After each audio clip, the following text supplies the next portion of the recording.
Hi, my name is Cameron Kerr, Unit Sales Manager for the Gulf Coast region at Jetstream of Houston. Jetstream takes pride in having the most user-friendly and easy-to-maintain fluid end on the market.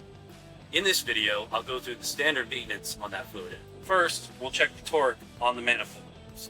Because of the hydraulic bias on a Jetstream fluid end, there's no torque wrench required. All you need is the Jetstream 7/8 Allen wrench and a sledgehammer.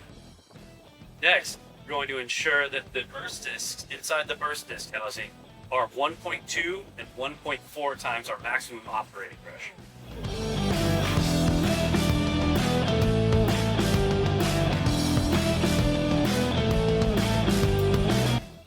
Next, we're going to be doing a packing change on a Jetstream fluid end.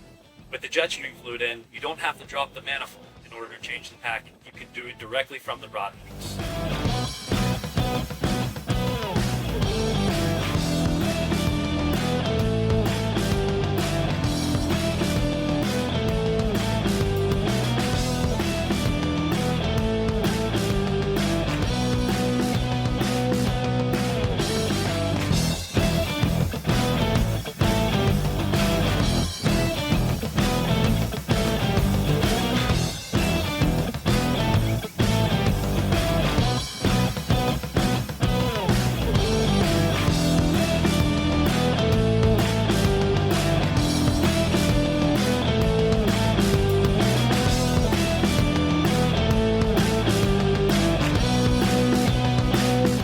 Next, I'm going to show you how to drop the head and change the stuffing pieces.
Thanks for watching. For more information, please go to our website or contact your local sales representative or dealer.